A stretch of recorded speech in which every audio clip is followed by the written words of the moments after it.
Bonjour à tous. Durant cette Coupe du Monde, les joueurs, les entraîneurs sont protégés de tout message de haine en ligne. Comment fonctionne ce dispositif qui a été initié par la FIFA et quelles questions cela pose-t-il? Ce sera le sujet d'ouverture de cette édition.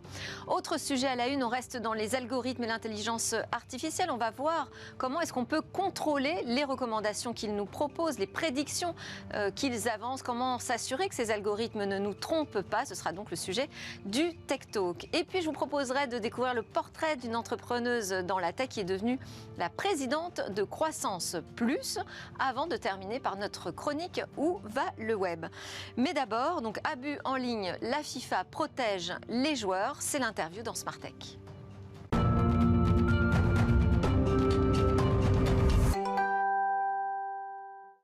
Aujourd'hui dans Smart Tech à la une, on va parler de l'audit des algorithmes. On va beaucoup parler d'algorithmes d'ailleurs aujourd'hui. Question de transparence. Est-ce que l'IA explicable, c'est vraiment quelque chose qu'on peut mettre en place, généraliser? Est-ce réaliste de véritablement avoir un contrôle sur ce que nous recommandent les algorithmes? On va en parler avec deux experts, deux chercheurs qui mènent des travaux en ce moment sur ces questions de contrôle des IA, d'audit des IA face aux dérives. Mais d'abord, premier sujet avec Nicolas Vambremersch, alias Versac. Bonjour. Bonjour. Alors, on va parler ensemble de ces messages de haine en ligne qui affluent sur les réseaux sociaux et comment la FIFA a mis en place un dispositif qui va permettre de protéger, enfin qui permet d'ailleurs en ce moment de protéger les joueurs et les entraîneurs pendant cette Coupe du Monde. Juste, je rappelle d'abord qui vous êtes. Nicolas, vous êtes le président fondateur du think tank Renaissance Numérique, également de l'agence de communication Spintank. Vous êtes auteur aussi de La démocratie numérique, paru au Seuil en 2009 et de Raisonner chez 100 000 milliards en 2022.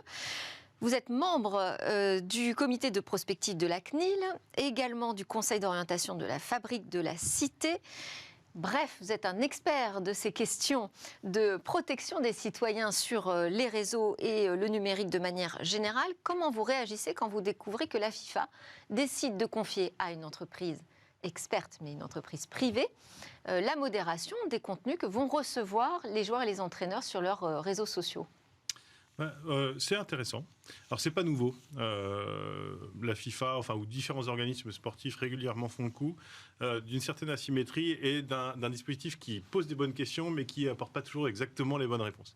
Qu'est-ce qu'ils ont décidé de faire? Ils se sont dit, on a un problème, et c'est aussi l'organisme associé à la FIFA qui s'appelle FIFPro, qui s'occupe de la défense des joueurs. Donc ils ont dit on va protéger les joueurs des messages de haine, du racisme, de la xénophobie. Racisme, homophobie, ce sont je crois les deux principales attaques que reçoivent les joueurs pendant les grandes compétitions. Vous allez au bord d'un stade de foot, c'est à peu près les deux insultes principales qu'on entend au bord d'un stade de foot, puisque la créativité n'est pas finalement si grande que ça dans la jure au niveau du football. En fait, c'est pas très clair exactement ce qu'ils vont faire, mais ce qu'on a compris, c'est qu'ils vont monitorer, ils vont observer. Ça, c'est la partie relativement facile, encore que il y a des zones grises dans l'analyse du langage qui sont pas toujours évidentes, parce qu'il y a des choses qui peuvent être ironiques, des choses qui peuvent être complexes, etc. Mais on a tout d'un coup un afflux de messages de gens qui, en général, ne connaissent pas la personne qu'ils regardent sur l'écran. On connaît tous peut-être Lewandowski. Hier, il y a eu sûrement des insultes qui ont jailli hier lors du match France-Pologne, etc., et lors de tout match, etc. Et souvent, on découvre quelqu'un qu'on ne connaît pas, et puis, des insultes jaillissent. Elles sont nombreuses, et évidemment, du point de vue du joueur qui est sur les réseaux sociaux, ça fait beaucoup de volume d'un coup. De manière générale, c'est très compliqué de gérer sa réputation et d'avoir un afflux comme ça de messages quand on a une célébrité et qu'on a une asymétrie entre moi qui émets et des millions de personnes en face. Mais là, on est effectivement dans un contexte de compétition, on a envie de les protéger, ça on comprend bien. Mais moi, ce qui m'interpelle, c'est qu'on confie finalement à une entreprise externe une sorte de police privée finalement des réseaux sociaux. Est-ce que c'est pas normalement le job des autorités ou même des plateformes elles-mêmes de faire ce travail, de filtrer les contenus de haine en ligne? Tout à fait. Ce qui est vraiment intéressant, c'est que ça révèle effectivement là où on en est sur ce problème, qui est évidemment un problème extrêmement complexe, qui n'est pas facile à gérer. Ce que fait l'organisme, l'entreprise, c'est qu'elle protège le joueur. Le joueur ne voit plus les insultes. Donc ça, c'est bien, mais les insultes sont toujours là. Oui. Mais lui ne les voit plus, parce que comme ça, il se met dans une petite bulle le temps de la compétition, etc., où il se sépare du monde. Quand il se connecte sur son compte, eh bien oui, ils font en sorte de mettre des fils pour que la personne ne voit plus. C'est une démarche qui est vendue par pas mal d'entreprises dans le monde, etc., qui a beaucoup de limites, puisque c'est toujours là, quand même, c'est toujours là. Parce que, évidemment, une seule entreprise, et la FIFA, ne peut pas faire la modération sur toutes les plateformes de réseaux sociaux dans le monde entier, puisque, évidemment, on a cette conjonction de différentes régulations nationales et de différentes plateformes qui ont différentes pratiques et différents problèmes de modération. C'est un sujet extrêmement complexe. En Europe, on a une régulation qui est encore naissante, qui crée des obligations de moyens pour les plateformes, qui s'appelle le DSA, mais qui est pas encore opérante, qui sera opérante que dans un certain temps, etc., avec autant de régulations nationales. Et évidemment, au Qatar, où on ne régule pas l'expression de l'homophobie de la même manière qu'on la régule en France. On n'a pas les mêmes régulations partout dans le monde, etc. Et donc c'est évidemment compliqué. Et la FIFA ne se substitue pas à tous les droits nationaux et ni aux conditions générales d'utilisation des plateformes. En revanche, c'est intéressant parce qu'on met l'accent dessus. Évidemment, on vient avec une solution magique où la FIFA explique que tout va bien. Et ça, on sait tous que c'est faux, que ça ne marche pas, c'est une illusion, parce que c'est un sujet complexe. Et ça permet d'aider à reprendre un peu conscience des sujets de la haine en ligne. Et moi, ce que je trouve de plus intéressant, c'est souvent, notamment sur les sujets d'expression de la haine à l'occasion du football, la FIFA a des programmes d'éducation, des programmes de sensibilisation, et c'est aussi, surtout, par là que ça passe. C'est pas des règles et des observateurs extérieurs qui vont nous aider, qui vont empêcher l'expression de haine, surtout dans le football, dans des matchs de foot où on exacerbe des passions. Donc quand on exacerbe des passions... Enfin, la FIFA le fait aussi dans les stades. Bon, exactement. On a des messages qui sont passés, qui sont diffusés dans les stades. On rappelle que l'autre est quelqu'un. On essaie de lutter contre l'homophobie. Est-ce que quand même le fait que la FIFA s'empare de ce sujet, mette en place un outil qui va donc se mettre en une sorte de surcouche en fait sur les plateformes numériques, est-ce que ça peut aussi peser dans la manière dont ces plateformes numériques vont enfin prendre en charge ce sujet des abus en ligne? Les plateformes numériques... On a un acteur économique majeur quand même, qui dit faut trouver une solution. Alors moi, ce qui m'embête, c'est que la FIFA fait croire qu'elle a une solution, alors qu'en fait, justement, le sujet, c'est d'avancer ensemble. Les plateformes ne font pas rien. Elles ont une modération active, avec des niveaux et des degrés qui sont d'ailleurs différents selon les plateformes. Sur Twitter, actuellement, on a une forme de régression dans le domaine, alors que sur Facebook, Instagram, etc., on a d'autres pratiques. Sur TikTok, la régulation est encore différente. Chaque plateforme a ses problèmes et ses politiques qui sont un peu différentes. Ce qui est intéressant, c'est de faire avancer tout le monde, mais je crois que chez Meta, il y a 40 000 personnes qui s'occupent de modération toute la journée. Alors, c'est peut-être pas suffisant pour 2 milliards ou 3 milliards d'individus qui s'expriment toute la journée, bien évidemment. Il faut de l'IA pour accompagner tout ça.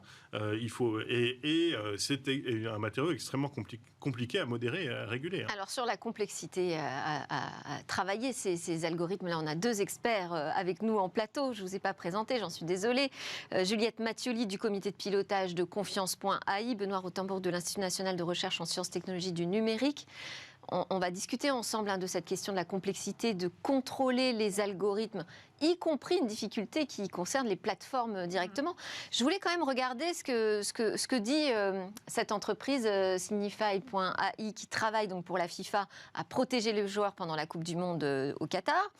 Elle nous dit que, d'après un rapport qu'elle a mené pendant l'Euro 2020 et la Coupe d'Afrique des Nations en 2022, elle a constaté que plus de 55% des joueurs ont reçu des messages abusifs, donc discrimination homophobe, raciste, que les abus sur Twitter sont constants. Parce que vous faisiez la comparaison entre Twitter et Instagram. Sur Twitter, c'est un flux constant. 90% des comptes détectés en voyant des abus sont identifiables ou ont un haut potentiel d'identification. Là, on se dit, mais alors quand même, pourquoi on ne fait pas? Pourquoi on n'agit pas? Pourquoi on ne fait rien? Si on peut les identifier en plus. C'est une bonne question. Twitter, alors, on pourrait remonter très loin dans pourquoi, notamment sur Twitter. Twitter ne le fait pas. Twitter a notamment des problèmes de rapport entre son impact et ses moyens, qui étaient fondamentalement déséquilibrés. Une entreprise qui concerne 300 millions de personnes de manière très publique, avec des défis assez majeurs où on parle hein, alors que sur TikTok, on échange des images, on parle un petit peu moins de ça. On a des comportements qui sont beaucoup de la parole et beaucoup de débats publics, qui est une entreprise qui n'a jamais gagné d'argent, en gros, donc qui n'a pas complètement les moyens. Donc il y a une distorsion très très compliquée entre le rôle, la responsabilité et les moyens. Alors Elon Musk est en train de les résoudre d'une certaine manière, ou peut-être que ça va être bien résolu assez rapidement, on ne sait pas encore. Ce qui est quand même assez troublant quand vous dites Elon Musk, on se dit, attendez, c'est une personne là dans le monde qui décide tout seul en fait de la modération d'un réseau social comme Twitter. Oui, bien sûr, chez Renaissance Numérique, dans plusieurs, on participe à ces travaux depuis longtemps. Et dans plusieurs rapports, on a rappelé que cette gouvernance, elle devait être plus collective et pas à la main uniquement de plateforme, qu'elle devait mettre des instances un peu tierces, qu'elle devait mener des audits par des acteurs indépendants, notamment sur la manière dont ils traitent. Voilà. Et l'obligation de moyens que le DSA propose ou impose aux plateformes en Europe à partir de l'année prochaine, je pense, enfin de la fin de l'année prochaine. Mais déjà aujourd'hui, on a les dispositifs quand même légaux pour intervenir. On a des dispositifs légaux pour intervenir, tout à fait. On n'est pas dans une zone de non-droit. Hein. On peut faire des recours, etc. Ouais. Le problème, c'est le volume. C'est le volume et le temps. C'est le temps, c'est la durée des choses. Mais quand on veut faire respecter le droit, on y arrive. Hein. Voilà, ça prend du temps. Mais comme dans l'espace public qu'est la rue, où on ne réduit pas ex ante tout, parce que c'est un savant équilibre. Hein. Ici, on va faire peser le balancier de la censure trop loin. Et de manière trop systématique, on tue aussi l'expression libre d'individus. Et donc, on n'est pas dans des médias où toute expression devrait être coupée dès qu'elle a lieu. Il faut aussi laisser. C'est un espace social qui a ses dérives et ses problèmes.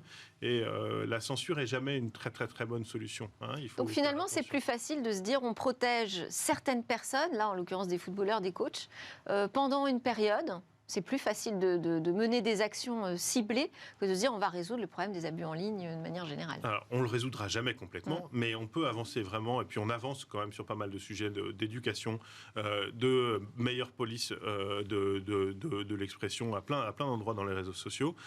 Et en revanche, oui, le sujet, c'est pas tellement les hommes politiques, les célébrités et les footballeurs. Enfin, c'est un problème, évidemment, c'est un sujet, et les journalistes, c'est un problème, mais le sujet, c'est plutôt le vivre ensemble, qui est extrêmement compliqué à faire respecter, notamment dans des plateformes type Twitter, qui font converger des gens qui n'ont pas l'habitude d'échanger ensemble. Ouais. Mais on a besoin de ça, on a besoin de cette convergence, de gens différents qui se rencontrent et qui se tapent un peu sur la gueule dans notre espace public. On en a besoin parce que sinon, l'inverse, c'est l'inverse de la convergence, c'est la disparition, la fragmentation. On n'a pas envie non plus d'un espace public qui soit fabriqué de micro-communautés où on n'est que entre soi avec des gens qui renforcent leurs sentiments propres. Et donc le sujet, il est beaucoup dans la médiation de ça. Il est dans l'accompagnement. Il n'est pas que dans la censure et dans la suppression des contenus. Évidemment, ça en fait partie. Et tous les jours sur Facebook, sur Twitter, sur tous les réseaux sociaux, il y a des centaines de millions de messages qui sont supprimés déjà. Mais la nature humaine a une bonne créativité pour essayer de se taper sur la gueule. Bon, et peut-être que les algorithmes peuvent être aussi des alliés dans cette chasse à la haine en ligne. On peut le voir des deux côtés. Merci beaucoup Nicolas Van Bremerge. Vous restez avec nous. Je rappelle que vous êtes donc le président fondateur de Renaissance Numérique et Spin Tank. Vous restez avec nous parce qu'on continue de parler de ces algorithmes avec nos deux experts.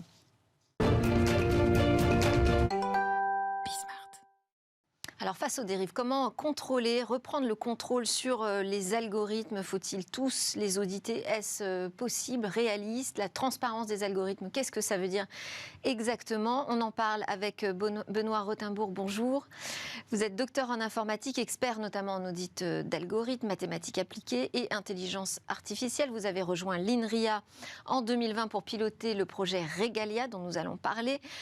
Son ambition, c'est de créer justement un cadre de régulation des algorithmes sur les plateformes digitales. Avec vous pour discuter de ce sujet, Juliette Mattioli, senior expert en intelligence artificielle au groupe Thales. Vous êtes fortement impliquée dans ce grand défi national pour sécuriser, certifier et fiabiliser les systèmes fondés sur l'IA et plus particulièrement dans le programme Confiance.ai pour lequel je vous avais invité, qui est un collectif de 13 partenaires industriels et académiques français majeurs. et vous représentez Thales au comité de pilotage de confiance.ai. Et restez avec nous en plateau Nicolas Van Bremerch, alias Fersac, que tout le monde connaît bien évidemment, de Spin Tank et Renaissance numérique. Alors, première question peut-être pour vous, Benoît. Est-ce qu'il vous semble que les algorithmes aujourd'hui sont en dehors de tout contrôle, de tout audit ? Alors, je crois que l'exemple qu'on a cité tout à l'heure n'était pas un problème d'algorithme. C'était un problème de moi qui dis au shot l'arbitre, ça doit être à peu près autorisé, mais qui peut dériver très vite si j'y ajoute de la haine ou des remarques. Donc là, c'est un homme qui produit un contenu, qu'il envoie vers d'autres hommes. Mais là où il y aura un algorithme, c'est si l'algorithme de recommandation va pousser une vidéo TikTok à mon fils avec ce même message au shot l'arbitre. Donc cet algorithme. Juste pour préciser, pour ceux qui n'ont pas vu le début de l'émission, donc avant, on a parlé de la FIFA qui protège les joueurs contre les messages de haine en ligne, voilà, qui essaye de filtrer un peu ce qui se passe sur les réseaux sociaux. Donc le problème, vous dites, c'est l'algorithme qui va amplifier. Amplifier, voilà, le mot amplification est pas mal. Et ça veut dire que chacun est dans sa bulle, et puis de temps en temps, les bulles se rencontrent via un algorithme qui recommande un certain contenu à certaines personnes. Et c'est ça qu'on maîtrise moins bien. Parce que cet algorithme, il a un objectif économique. Maximiser les clics, ou maximiser l'engagement, comme on dit. D'accord ? Donc lui, il fait son boulot, et il le fait plutôt bien. Mais quand un contenu est très toxique, très haineux, même trash, ça crée du buzz. Et donc en fait, c'est un contenu qui est une sorte de pépite d'or. Et donc qu'il va tamiser. Donc cet amplificateur tamise les contenus et met en avant la pépite. Mais est-ce qu'aujourd'hui, la question c'est est-ce qu'aujourd'hui on peut contrôler la manière dont cet algorithme va travailler l'amplification et lui demander d'amplifier ou non certains messages ? Est-ce qu'on a un contrôle quand même sur ces algorithmes ? Alors, si je veux contrôler Bismart ou TF1, j'ai juste 24 heures par jour à écouter quelque part. Oui. C'est assez facile. Si je veux contrôler une plateforme comme TikTok, je dois contrôler des millions d'heures de vidéos par jour. C'est beaucoup plus complexe en masse de travail. Je ne peux pas juste payer une petite équipe de 20 personnes à faire ça. Donc, la masse est telle et la personnalisation est telle que ça échappe au contrôle manuel classique. Il faut donc mettre des sondes, mais pour ça, il faut avoir le droit de mettre ces sondes. Eh oui. Et les conditions générales d'utilisation, jusqu'à présent, et là les nouveaux textes dont Nicolas a fait allusion, donc les textes comme le DSA, Digital Services Act, donc voté en juillet 2022 en Europe, applicable je crois 2023, mais pour de vrai 2024, vont permettre de mettre des sondes. Mais il ne faut pas que la sonde, il faut un dispositif mélangeant des spécialistes du droit, des spécialistes peut-être psychologiques pour détecter les problèmes avec l'anorexie, par exemple, ou des spécialistes vraiment même du droit constitutionnel, parfois, sur qu'est-ce que c'est que la haine, qu'est-ce que c'est que des minorités. Donc, on voit bien qu'il faudra mettre une sonde, et autour de la table, beaucoup d'intelligence humaine. Et ensemble, surtout. Ouais. Ce qui n'est pas notre spécialité, c'est difficile pour nos laboratoires, que ce soit CNRS, INRIA, ou des laboratoires même privés, c'est difficile de mélanger un data scientist, un sociologue. Moi, je travaille parfois avec des psychologues du travail. Mais vous savez que la solution ne réside pas uniquement dans les mathématiques, ce qui est déjà un pas énorme. Juliette Mathioli, quelles sont les conditions pour qu'on ait enfin confiance en ces algorithmes ? Il y a beaucoup de conditions qu'il va falloir mettre en place. La multidisciplinarité en est une, parce qu'il va falloir donner des moyens de comprendre ce que font les algorithmes. Alors, pas forcément aller jusqu'à la transparence, qui est une notion où on essaye d'avoir l'information la plus claire et la plus complète. Alors justement, puisqu'il y a plusieurs choses pour la confiance, on va s'arrêter peut-être sur la transparence déjà. Qu'est-ce que ça veut dire de demander à un algorithme d'être transparent ? Alors, demander la transparence des algorithmes, c'est d'offrir la possibilité d'avoir accès à l'algorithme, et à la façon dont il raisonne, hein, et donc au code. Ce qui n'est pas forcément quelque chose de facile et d'appréhendable par tout un chacun. C'est-à-dire que Benoît, moi et mon voisin, Nicolas, on est capable de peut-être comprendre ce que fait un algorithme, mais une personne, un citoyen qui n'a pas une formation d'algorithmicien aura du mal. En revanche, là où on veut aller un petit peu plus loin, c'est vers l'explicabilité ou l'interprétabilité des algorithmes, c'est-à-dire comprendre pourquoi l'algorithme a donné tel résultat et pourquoi il a fait telle décision. Alors ça, c'est quelque chose qui, pour des algorithmes dits déterministes, est quelque chose de plus facile que pour certains algorithmes dits stochastiques, c'est-à-dire pour lesquels la réponse n'est pas toujours la même en fonction des mêmes entrées, mais ça, c'est pas quelque chose de faux, parce qu'on peut avoir plusieurs réponses à une question qui sont toutes valides, mais c'est comment est-ce qu'on y est arrivé et pourquoi il y a eu cette décision. Et c'est possible d'appliquer l'explicabilité à ces algorithmes qui offrent plusieurs réponses à la même question ? Tout dépend de la typologie de l'algorithme, hein, et il y a en particulier les algorithmes dits d'intelligence artificielle à base de données, c'est-à-dire l'apprentissage automatique, par exemple, c'est beaucoup plus compliqué et les chercheurs y travaillent. Aujourd'hui, les chercheurs commencent à avoir des solutions pour expliquer la décision d'un algorithme d'apprentissage. Ces explications sont compréhensibles par quelqu'un de technologue. Hein. Quand on fait de l'apprentissage sur de l'analyse d'images, on voit pourquoi est-ce que l'algorithme a décidé que c'était un chat plutôt qu'un chien. Par contre, l'explication en langage humain, pour l'utilisateur final, hein, c'est quelque chose de beaucoup plus compliqué. Et pour l'auditeur, c'est aussi quelque chose d'important parce qu'il va falloir apporter des preuves de ce que fait l'algorithme. Mais là, l'auditeur, il est en face de moi. Et alors, l'auditeur, justement, qu'est-ce que ça veut dire auditer un algorithme ? Est-ce que ça veut dire aller regarder dans son code, finalement, qui est presque un secret de fabrication, non ? Je pense que c'est, comme l'a dit Juliette, c'est presque illusoire de demander le code. Ouais. Et d'une, parce qu'on l'a perdu des fois. C'est du Fortran, c'est des vieux codes qui ont été faits parfois, puis après, il a été acheté. On a acheté un bout de code et on a rajouté des choses au-dessus. Donc, je crois qu'il ne faut pas trop aller dans cette voie. Finalement, ce ne serait pas si utile. Et en plus, c'est pas forcément rentrer utile. dans le code. Ouais. Après, qu'est-ce qu'on cherche ? Alors, qu'est-ce qu'on audite ? On mène une enquête, en fait. En général, on a en tête un biais, quelque chose qui ne va pas. Homme, femme, religion. On a en tête quelque chose. Et donc, on veut surveiller. On a une sorte de postulat. Voilà. Il y a une discrimination homme-femme, ou il y a une discrimination sur le pouvoir d'achat. Et on va mener cette enquête avec des sondes, hein, dont je parlais tout à l'heure, et soit on est vraiment sur une décision grave, un traitement cancéreux, quelque chose comme ça, une décision très grave qui a été prise, et là on se focalise autour de cette décision. Et on change un petit peu les données, on noircit le visage pour voir si quand le visage est plus noir, ça marche moins bien. Voilà. Donc on va vraiment faire de la micro-explication locale autour d'un point d'intérêt quand c'est grave. Et quand c'est grave en volume, toutes les femmes sont maltraitées par... où tous les gens à faible pouvoir d'achat sont maltraités par. Là, on peut raisonner plus statistiquement, où on va bombarder l'algorithme. Toujours pareil, avec des sondes, hein, on bombarde de questions, on récolte les réponses.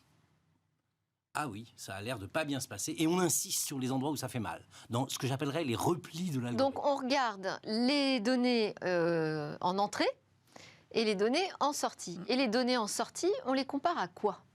Alors, ça c'est compliqué. Aujourd'hui, entre êtres humains, ce qui nous choque, c'est homme-femme. Des choses très catégorielles. Oui. Je pense que dans l'avenir, c'est des choses plus fines qui vont nous heurter. C'est pas toutes les femmes, c'est pas tous les hommes. Et donc, du coup, plus je complexifie le problème, plus ça devient femme, obèse, noire, parce qu'il y a eu des incidents sur Instagram sur ce sujet. Oui. Donc, quand je commence à intersectionnaliser mon problème, c'est infini. Et à la fin, il n'y a presque plus personne. Il y a un tout petit échantillon de 3 pauvres individus qui ont été maltraités par l'algorithme. Donc, il faut trouver un compromis entre des choses qui ont un préjudice pour la sous-population maltraitée et des choses qui sont quand même prouvables. Et ça veut dire qu'il faut définir le préjudice. Donc, ça reste quand même... On compare l'algorithme, finalement, à une décision humaine. Oui. Alors, on peut aussi remarquer que on peut découvrir un biais dans un algorithme qui ne répond pas à une question qu'on se posait. Tiens, il utilise... l'arrondissement. Il utilise, donc on peut le découvrir aussi par... moi j'ai découvert des choses sur la place dans l'alphabet de quelqu'un. Donc il y a des algorithmes qui traitent les choses par ordre alphabétique. Bon ben voilà, l'alphabet c'est pas un grand scandale. Mais quand vous appelez Rothenburg, c'est un peu plus embêtant. D'accord. Oui. C'est un peu comme à l'école. Voilà. Toujours appelé le dernier. Eh bien, si ça se trouve, dans la société, votre place dans l'ordre alphabétique donné par vos parents, en France, votre place dans l'ordre alphabétique est un biais. Voilà. Donc, il y en a qui sont graves, il y en a qui embêtent l'homme, et il y en a qui sont découverts par les algorithmes parce qu'ils ont découvert un petit pattern.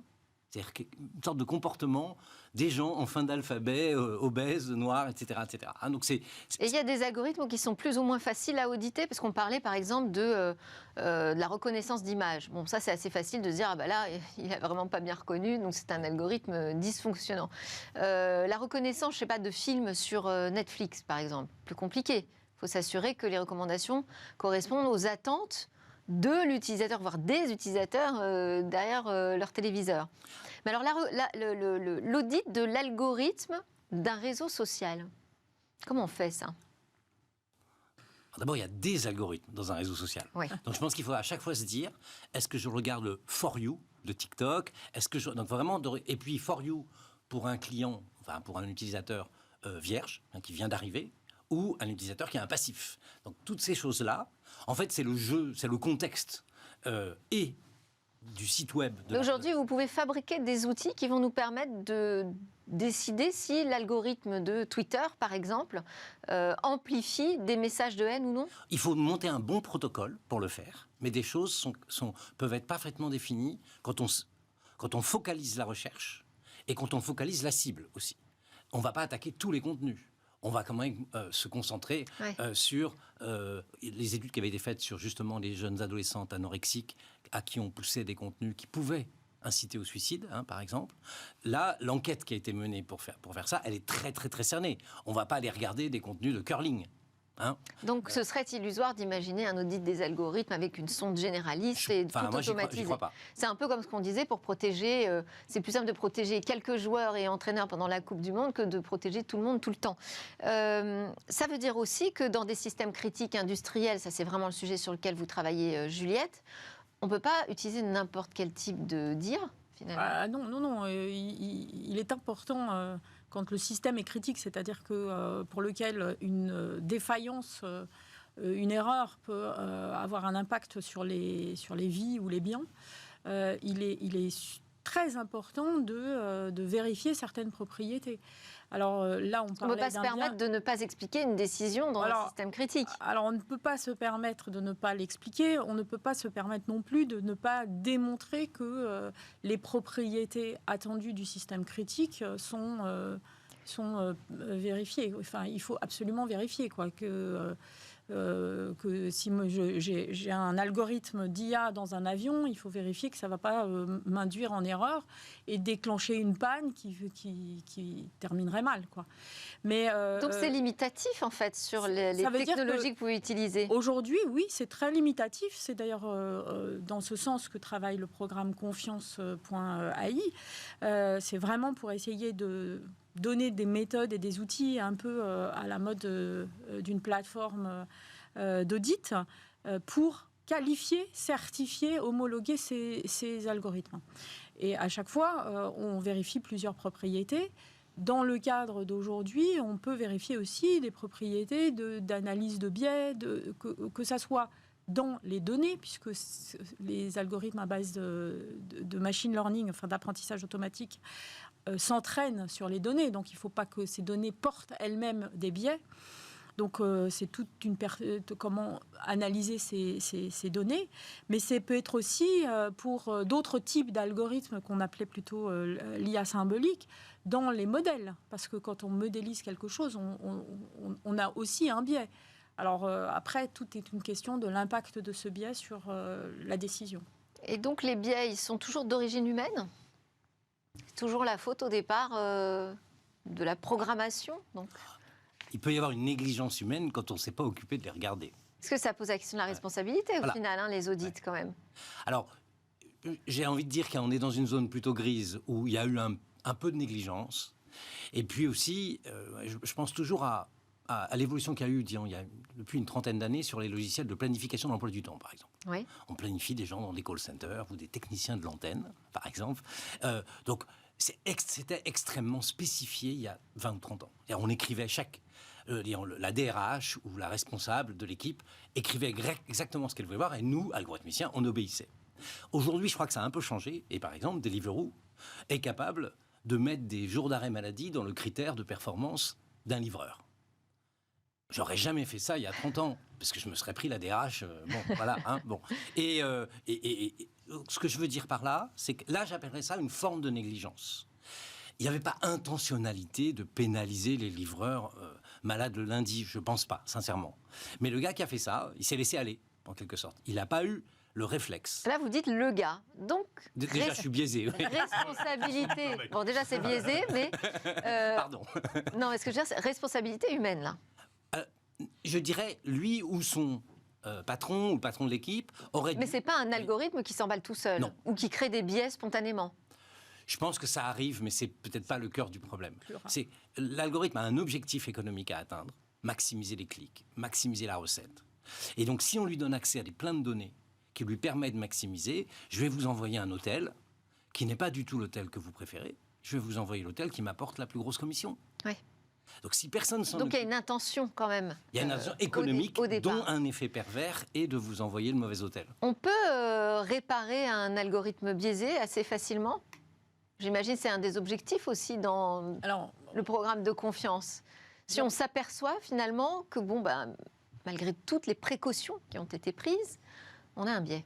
J'appellerais ça pas réparer. Par contre, mettre des filets autour de l'algorithme pour éviter qu'il s'emballe ou qu'il aille dans des zones un peu tangentes, pourquoi pas. Mais réparer un algorithme, c'est un peu compliqué, quoi. Déjà, il faut avoir... Benoît, là-dessus ? J'aime beaucoup l'expression de filet. Auditer, ça suffit pas. Après, il faut quand même agir. Il y a deux types de méthodologies de réparation, avec des guillemets, effectivement, comme Juliette. Premièrement, de l'intérieur. En fait, il avait oublié une contrainte, qu'il fallait être égal avec les hommes et les femmes. Il avait oublié. Ouais. Donc, on va forcer l'équipe qui a fait l'algo, on va lui dire, maintenant, tu rajoutes une nouvelle métrique. Les clics, c'est bien, mais être égal entre les hommes et les femmes, c'est mieux. Avec un seuil admissible, d'accord ? Donc ça, c'est de l'intérieur. Et même de l'extérieur, il y a des travaux assez intéressants en mathématiques qui disent, vous me donnez une boîte noire, qui biaise, qui triche, qui fait quelque chose sur ça, je peux la punir de l'extérieur, en quelque sorte, pour créer une enveloppe. Donc on touche pas à l'intérieur, ce qui est très pratique, et on corrige juste le problème de l'extérieur en perturbant vraiment à minima l'enjeu économique de la boîte noire en question, parce que sinon c'est vache. Bon. Donc, par exemple, je vais faire un petit vote entre un homme et des femmes, et je vais faire que la réponse pour un homme soit la moyenne de la réponse des femmes qui lui ressemble. On a connu ces histoires d'influence des algorithmes sur les réseaux sociaux, où certaines big tech ont lancé des IA comme ça, et les internautes se sont amusés à les transformer, à les emmener là où elles ne devaient pas aller. Alors là, c'est une attaque. Là, dans ce cas-là, et c'est très intéressant, c'est plus de la réparation, c'est presque de la destruction. Absolument. Donc oui, c'est une des fragilités des IA aujourd'hui. Et donc, je pense en particulier dans des contextes qui pourraient avoir des conséquences graves, il faudra suréquiper, disons, le chatbot ou l'IA, etc., de fonctions pour repérer que c'est une manœuvre. Là, on peut rendre étanche l'IA à ces manipulations. Alors, on y travaille. Aujourd'hui, ce n'est pas le cas. Par contre, rendre des IA robustes à des attaques, mais c'est un peu comme dans la cybersécurité. Le risque zéro n'existe pas. Mais il y a de plus en plus d'algorithmes qui commencent à sortir et qui deviennent robustes à certains types d'attaques. Ouais. Ok. On n'a pas eu le temps de parler du futur règlement européen AI Act, donc en préparation au niveau de la Commission européenne, auquel participe le programme Confiance.ai. On espère une entrée en vigueur en 2025 ? Oui, par là. Oui, bon. Si on pouvait avoir un vote en décembre, ça serait déjà bien. Et effectivement, ça sera un an et demi après. Nicolas, avant qu'on se quitte, une question peut-être pour nos experts ou une remarque sur ce sujet ? Non, je suis passionné par les sujets de recommandation des réseaux sociaux et l'immense difficulté qu'on a, notamment sur YouTube, sur Instagram, comment est-ce qu'on suggère des contenus, c'est que les humains participent et ont des intérêts à nourrir et ont compris comment est-ce qu'on essaie de nourrir, et des groupes de pression, des politiques, des entreprises cherchent à utiliser les biais de l'algorithme et à le nourrir, des fascistes comme des gens bien intentionnés, des militants de toutes les causes, essayent de nourrir ce biais et cet espace public. Et donc, c'est évidemment difficile, éminemment difficile à faire. C'est pour ça que nous, on recommande beaucoup que les plateformes fassent des analyses d'impact et les rendent publiques. Elles ont les moyens, souvent, de le faire. Elles l'ont fait en interne parfois. On a eu beaucoup de sujets. Frances Haugen nous l'a révélé, par exemple. Nous l'a révélé, qu'il savait des choses. Et que maintenant, il faut être plus participant et plus collaboratif dans des analyses d'impact sur des sujets donnés, en ouvrant et en participant avec finalement, les chercheurs. l'audit dont vous nous parlez, c'est une analyse d'impact. C'est le droit d'accéder, le droit de mettre des sondes et de mettre des ONG, des gens à bonne sensibilité, des chercheurs aussi, à jouer ensemble la carte de d'où vient le problème, est-il amplifié ? Et effectivement, l'homme joue contre lui-même. Merci beaucoup à tous les trois. On a largement dépassé le temps qui nous était imparti, mais c'est pas grave, c'est passionnant. Benoît Rothenburg de l'INRIA, Juliette Mathioli de Thales et Confiance.ai et Nicolas Van Brommerge de Renaissance Numérique et Spintank. Juste après la pause, on va découvrir le portrait d'une femme entrepreneur dans la tech qui prend une grosse responsabilité au sein de Croissance Plus.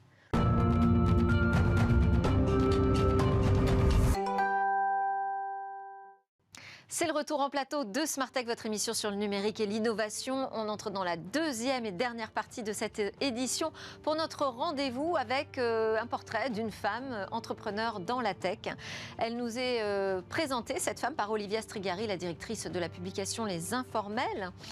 Olivia est avec nous à distance aujourd'hui. Elle va donc nous dresser le portrait de Audrey Louaille, PDG d'une entreprise de la tech, la société d'hébergement et d'infogérance informatique Écritel. Et c'est aussi la nouvelle présidente de Croissance Plus, réseau de 475 patrons engagés dans la défense des entrepreneurs. Bonjour Olivia.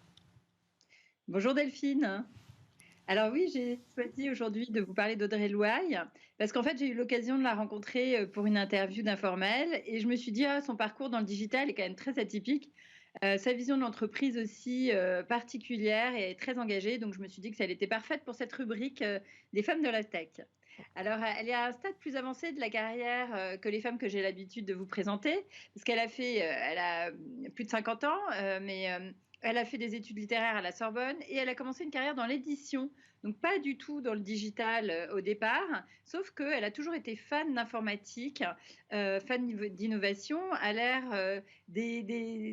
l'ère des PC, elle montait elle-même ses premiers ordinateurs qu'elle codait en C++. Donc elle était vraiment très geek.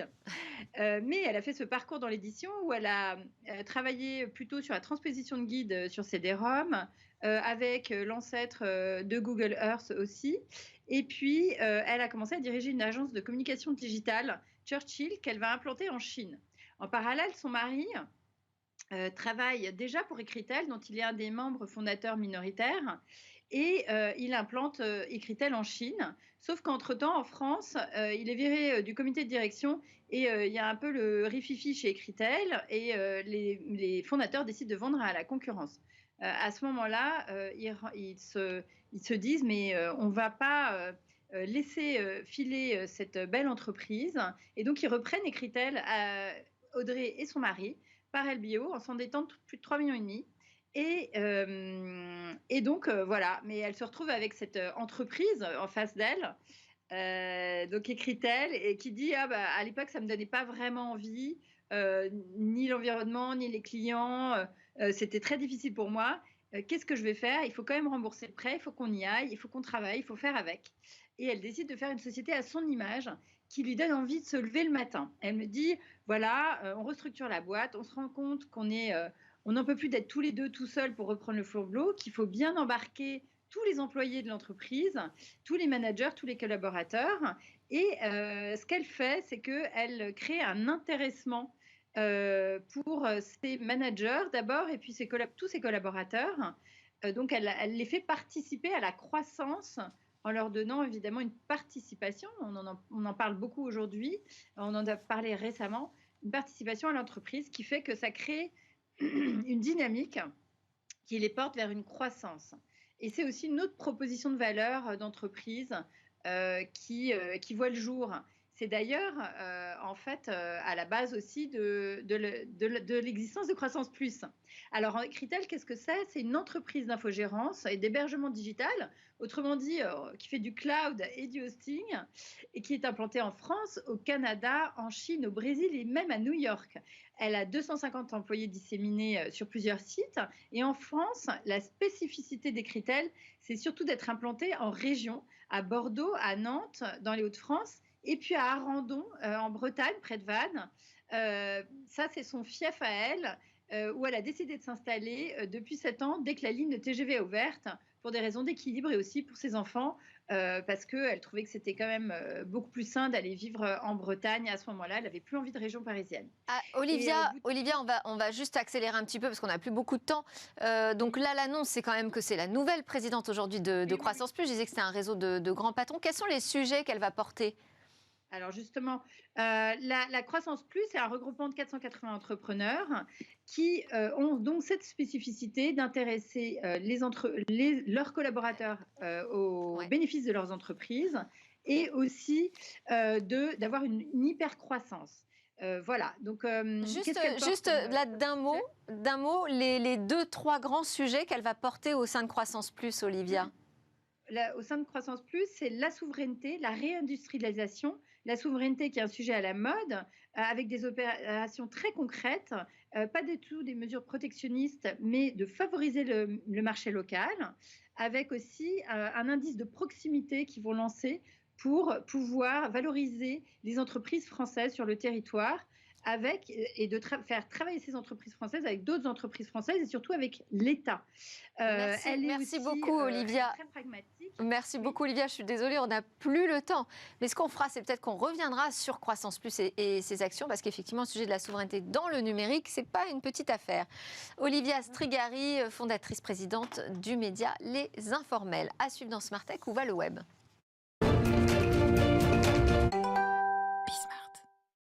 Aujourd'hui, dans Où va le web, Eva Bensadi va nous présenter une initiative pour former les futurs travailleurs des métavers.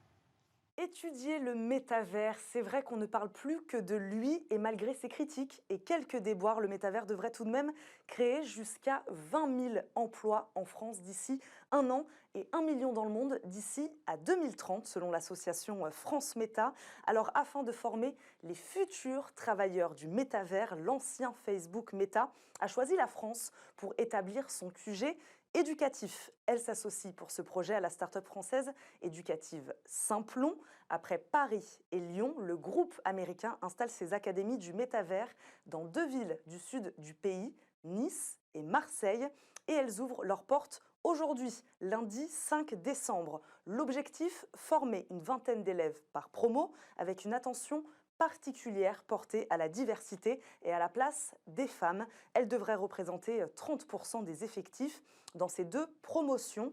Sur le fond, l'académie va d'abord se concentrer sur la formation à 2 métiers, concepteur, développeur spécialisé en technologie immersive, réalité virtuelle, augmentée et mixte, identifié d'ailleurs par France Compétences comme métier émergent et considéré comme en tension sur le marché de l'emploi. Et enfin, technicien support assistance pour la maintenance des équipements. Concrètement, pendant les 4 premiers mois, les étudiants du métavers participeront à une première session de formation intensive individuelle. Ils vont pouvoir essayer tous les outils de développement 3D du métavers afin de créer eux-mêmes leur environnement virtuel. Et ensuite, c'est parti pour 16 mois de formation en alternance. L'académie peut compter ici sur 10 entreprises partenaires, entre autres le groupe mondial de conseil Accenture ou encore le spécialiste de l'immersive learning Wixar. Alors, vous l'aurez compris, malgré les chiffres peu encourageants de Meta, 13 milliards de dollars de pertes en seulement 15 mois, le géant continue d'investir dans le métavers, quoi qu'il en coûte, car les entreprises autour du métavers, elles se développent et la demande de compétences est bien réelle. Merci à tous de nous suivre. À demain pour de nouvelles discussions sur la tech.